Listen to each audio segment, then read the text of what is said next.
A maior certeza que todos nós temos é que em algum momento iremos morrer. No Brasil, em 2019, foram registrados 1.262.812 óbitos, entre acidentes, doenças, tragédias e causas naturais. A morte é um processo que faz parte do ciclo de todo ser vivo. É tão natural quanto respirar, mas ao mesmo tempo é difícil, dolorosa e rodeada de mistérios. Meu nome é Andréia Pavese, tenho 39 anos, nasci em Lins, estado de São Paulo. Eu perdi os meus pais, meu pai foi em 2008, 14 anos, e minha mãe foi em 2014, há 8 anos. Meu nome é Isabela Ribeiro, eu tenho 24 anos, sou moradora de Sarandi, cidade do interior do Paraná. Eu sou jornalista, mas atualmente eu trabalho como administradora da empresa da minha família. Eu perdi o meu pai, vai fazer 4 anos agora em agosto. Ana Tereza, 27 anos, psicóloga, especialista em luto e educação para a morte. Bom, os meus pais, eu fui adotada com 1 ano e 7 meses. Meus pais me adotaram por volta dos 50 anos deles. E eu recebi todo o amor, todo o carinho que uma criança pode receber. Um amor que faz com que eu venha a ser essa pessoa que eu sou hoje. Até hoje eu me emociono de falar, porque pai e mãe é uma coisa para mim sagrada. Eu sou fã de falar de pai e mãe, é uma coisa que realmente me emociona e muito. Eu fui adotada com 1 ano e 7 meses, eu já tinha um irmão, né, que ele é biológico deles. Foi tudo de bom na minha vida. Desde pequena, desde bebê, pra ser bem sincera, a gente sempre teve uma conexão muito forte, né? Quando a minha mãe conta uma história de que quando eu era pequenininha, ele dormia comigo na rede até eu pegar no sono. Aí ele me colocava no berço e eu acordava. Aí ele me pegava de novo, ia pra rede de novo. Ficava a noite inteirinha, assim. Então a nossa relação é desde muito cedo. Tipo, ele quis muito ter uma filha mulher, né? E quando ele teve, nossa, foi a maior alegria da vida dele. Aí depois a gente foi crescendo, foi tendo uma relação mais próxima ainda, porque eu trabalhava com ele, ele me levava na escola, ele me arrumava, ele me acordava, a gente almoçava junto. Então, tipo assim, foi o tempo todo uma união, sabe? De pai pra filha, assim. Foi um amor muito lindo e que eu sinto muita falta, por sinal. O luto não necessariamente precisa ser a reação a uma perda por morte. Na psicologia, o luto é compreendido como uma reação a qualquer perda significativa. Ou seja, nós podemos viver um luto por um divórcio, pela perda de um emprego que era importante, que tinha um significado tanto social quanto pessoal. Desde criança, estes lutos surgem, né? Às vezes é uma mudança de escolinha, às vezes é aquele professor que você mais amava, que muda no ano seguinte ou que vai embora. O coleguinha que era o seu melhor amigo e que no ano seguinte vai para outra cidade, e isso pode provocar um luto, um abalo, uma reação importante a estas perdas. Então a psicologia compreende o luto como algo muito mais amplo do que somente a perda por morte. A primeira perda que eu tive foi a do meu pai, que foi em 2008. Foi muito triste, né? Eu era apaixonada pelo meu pai, porque, para vocês verem, né? Mesmo não sendo do sangue, eu segui os passos dele, né? Como atriz, porque ele era ator também. Então, foi muito difícil, porque era sempre acompanhando ele nos comerciais, ele ia gravar alguma cena, eu tava lá, ia fazer teatro, ele sempre colocava num personagem no teatro. Então, hoje eu sou atriz, né, pelo meu pai. É uma forma de, não só de gratidão por ele, mas porque eu amo teatro. Eu fico mais perto dele quando faço teatro, eu sinto ele comigo quando faço teatro. Então, o meu pai, desculpa, vou chorar. Depois um papelzinho pra mim. O meu pai foi a minha primeira perda, em 2008. Então, para mim foi difícil, teve minha mãe, né, para me fortalecer, que minha mãe estava comigo, só que você fica também muito sem chão, muito, não tem como. Só que quando você tá com a mãe do lado, parece que a dor, ela amortece um pouco, mas foi uma perda que até hoje é muito sentida. Em relação à minha mãe, que foi em 2014, a perda, foi muito assim, aí você ficou sem chão mesmo, né, totalmente, porque você já perdeu o pai, você perde a mãe, aí você fica totalmente sem chão, porque você fala, poxa, eu fiquei muito tempo com ela, porque ela faleceu de uma doença, assim como meu pai faleceu também. Eu fiquei até o final, onde que eu pude. E fui acompanhando aos poucos, porque fui me despedindo aos poucos dela, assim como meu pai. Então, assim, foi conta-gotas, né, por doenças, né, que tiveram. Mas eu sou muito grata por isso também, porque eu tive a oportunidade de estar todos os momentos, né, não só nas alegrias, mas na tristeza e até o final. Foi difícil, foi bem na época do meu TCC, do meu trabalho de conclusão de curso. E foi muito complicado, foi assim, arrasador, porque era uma coisa que a gente não esperava, né? Ele tinha um problema no coração e a gente sabia que ele tinha um prazo de 5 anos para retornar no hospital. E foi quando tudo aconteceu. Ele deu entrada no dia 1º e no dia 6 ele veio a falecer e não deu nem tempo de fazer a cirurgia, que ia ser no dia 7. Então, assim, nós não estávamos esperando. Sabíamos que era muito grave o que ele tinha, mas que tinha uma possibilidade de, ele sobreviver. Então o médico já tinha falado com a gente, olha, é uma cirurgia tranquila, vamos dizer assim, é do coração, mas é tranquila, né? É a recuperação que é um pouco mais complicada. A gente vai fazer a cirurgia nele e aí depois ele vai para casa, ele vai ter que se cuidar bastante, porque querendo ou não abre o peito, né? A pessoa perde todas as forças, e não pode fazer esforço, não pode fazer nada. Então a gente estava assim, esperando que ele fizesse a cirurgia e aí depois a gente ia cuidar dele em casa. Acabou que uma noite anterior dele fazer a cirurgia, ele ia fazer a cirurgia de manhã, na noite do dia 6, ele faleceu. E aí foi muito triste. Eu estava na faculdade na hora, minha mãe estava com ele. Então, assim, foi muito complicado, porque a minha mãe esperou eu terminar a faculdade, ele morreu, era 7h40 da noite, então tinha acabado de começar a faculdade. Minha mãe esperou eu ter todas as aulas, aí minha mãe me ligou e falou assim, Bela, quando você sair daí do hospital, você vem aqui, que o médico quer falar com a gente.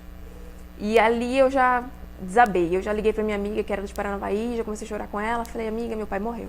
Eu tenho certeza que meu pai morreu, a minha mãe mandou eu ir no hospital e o médico já tinha falado com a gente, então o que o médico quer falar de novo conosco, né?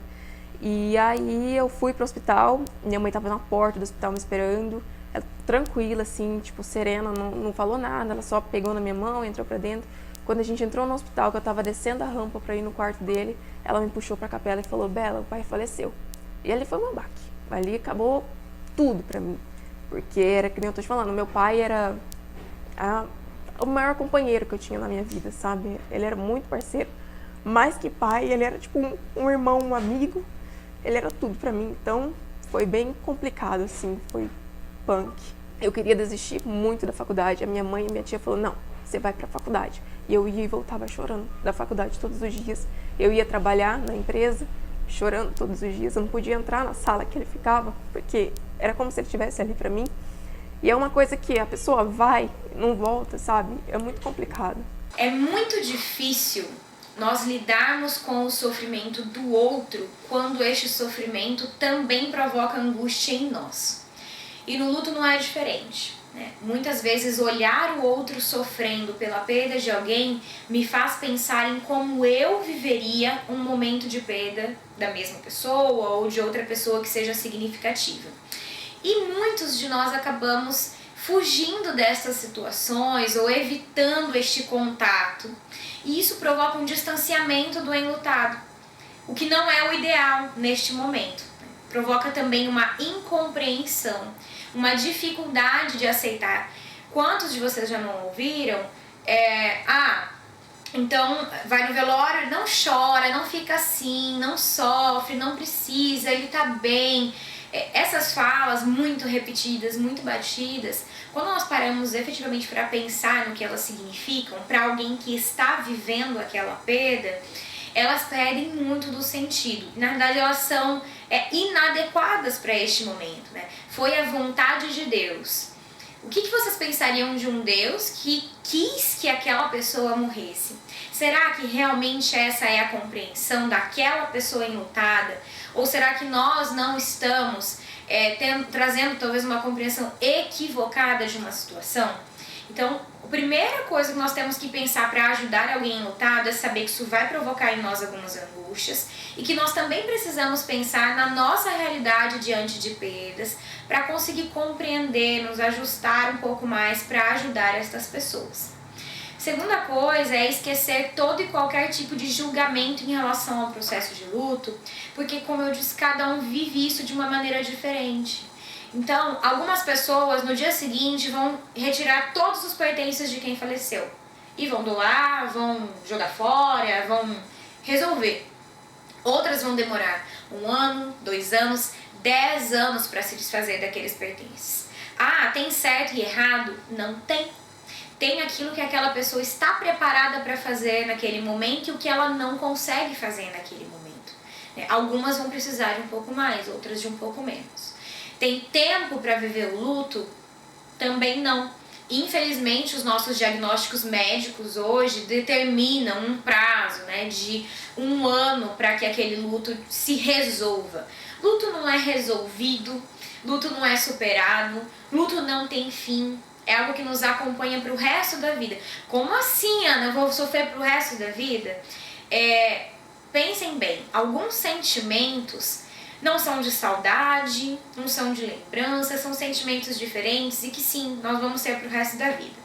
Pensem, você perde alguém significativo para você e aí lá na frente, na sua formatura, no seu casamento, no nascimento dos seus filhos, você pensa assim, como eu gostaria que essa pessoa estivesse aqui?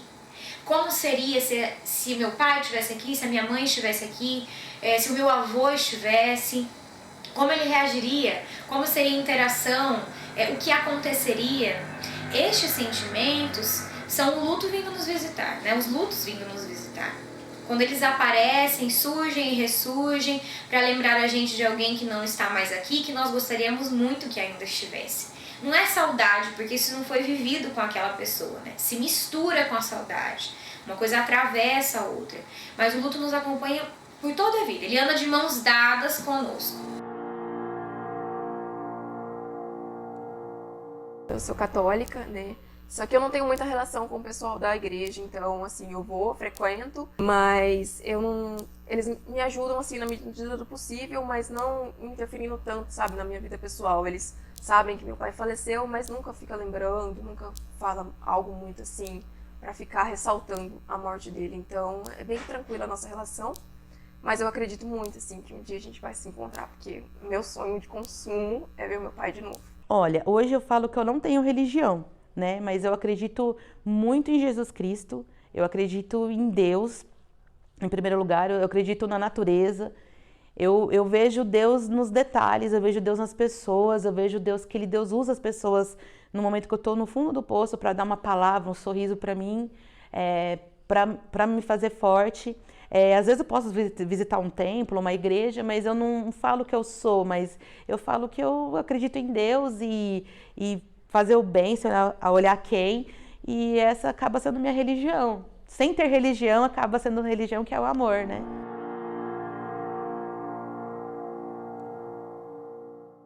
A minha válvula de escape quando meu pai faleceu foi assistir filmes e ouvir muita música. Era tipo tudo pra mim. Quando eu começava a ter lembranças dele, eu catava o fone de ouvido, colocava, deitava na cama, colocava um cobertor por cima e ali eu ouvia músicas das mais animadas possíveis, num volume mais alto possível para tentar dar uma esquecida.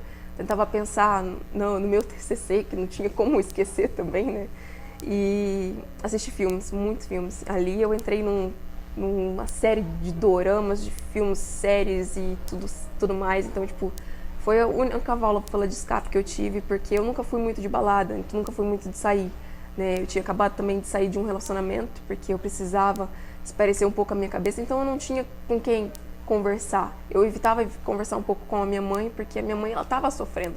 E ela chorava escondido para não chorar na minha frente. Então, a mesma forma eu não chorava perto dela, para nenhuma ficar ali, sabe, se martirizando o tempo todo. Então, a minha válvula de escape foi isso, foi assistir filmes e ouvir músicas e procurar passar tempo nas redes sociais, enfim. Amigos eu não tenho muitos, sair também eu não saía muito, então era mais isso mesmo. E eu sempre, eu expressava muito para fora. Das minhas publicações de Facebook, meu Deus do céu, acho que virava um muro de lamentações. Teve gente que até que me excluiu e até me, como posso dizer, até me julgava, que é um julgamento também errado, porque a pessoa também tem que ver, poxa, às vezes é a forma que ela encontrou de superar a dor. E eu sempre desabafei nos muros das lamentações do Face, mas também se não quiser, a senhora só me excluir, Tá tudo certo. Quem quer ou pode me ocultar, não precisa ficar me vendo.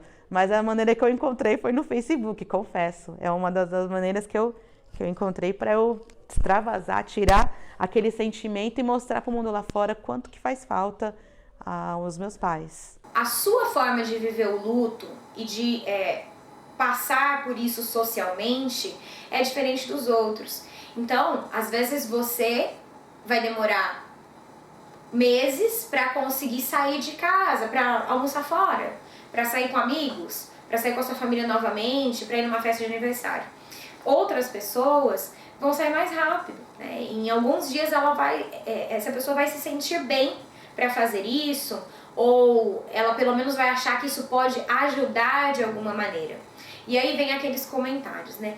Nossa, mas olha, faz uma semana que aquela pessoa já tá saindo, não deixou nem o humor de esfriar.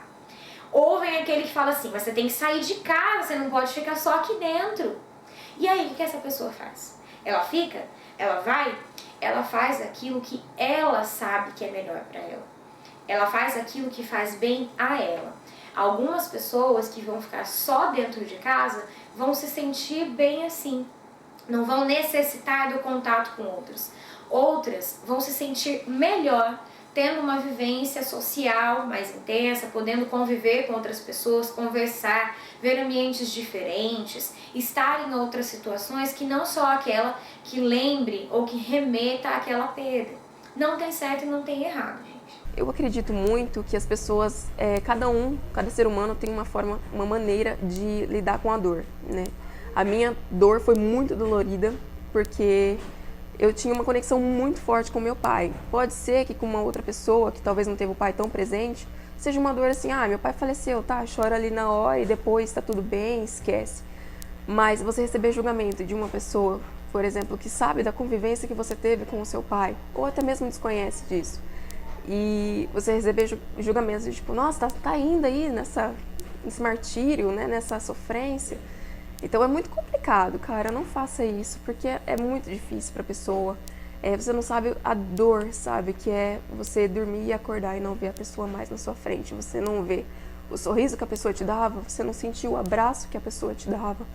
Então é muito difícil, eu aconselho não fazer isso, porque é muito complicado e amanhã ou depois pode ser você que esteja passando por isso. Então dê apoio, colabore com essa pessoa, sabe? Com a dor dessa pessoa, porque é complicado. Muito se fala, pouco se faz. Então, muitas pessoas vão ao velório e me perguntam assim, Ana, o que eu falo? Não fala nada. Se você não sabe o que falar, não fala nada. Às vezes a sua presença inteira naquele momento, ou o seu abraço verdadeiro naquele momento, pode ser muito mais relevante do que você falar que Deus te conforte, não fica assim, não chora, se precisar eu tô aqui. Tinha gente que via no meu particular, no meu inbox, você tem que esquecer, nem deixar como é que é aquela coisa? Se você ficar falando muito disso, eles vão ficar aqui na Terra, eles não vão subir, né? Não sei como é que fala. Tem religião que fala que não pode ficar fazendo isso. Eu falei, gente, mas se sentir saudade não pode, pelo amor de Deus, a saudade é minha, o luto é meu, eu vou fazer do jeito que eu quiser. E me ajudou bastante, porque toda vez que eu escrevia, eu sentia que algo eu colocava para fora. E talvez muitas pessoas que perdiam não tinham essa vontade de escrever, ou por vergonha, ou porque, não sei. Mas eu me sentia muito bem em escrever, tanto que eu fui caçoada, que eu tinha o Muro das Lamentações do luto, né?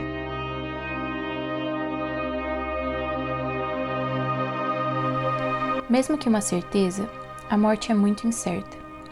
Uma pesquisa encomendada pelo Sindicato dos Cemitérios e Crematórios Particulares do Brasil mostra que 68% dos entrevistados expuseram dificuldade em lidar com o luto. O luto, ele não tem pausa para parar. O luto, ele pode continuar até para sempre. O que vai acontecer é que você vai conseguir lutar, você vai conseguir seguir, mas de uma forma assim que você não venha sofrer tanto. Quando ele faleceu mesmo foi o maior baque da minha vida. Eu falo que nunca um casamento, um batizado, meu filho nascer, por exemplo, vai ser tão bom quanto seria se ele estivesse aqui, sabe? Porque eu tenho certeza que ele ia ser um ótimo vô, que ele ia ser aquela coruja assim mesmo, sabe? Assim como ele foi comigo, porque meu pai sempre foi assim.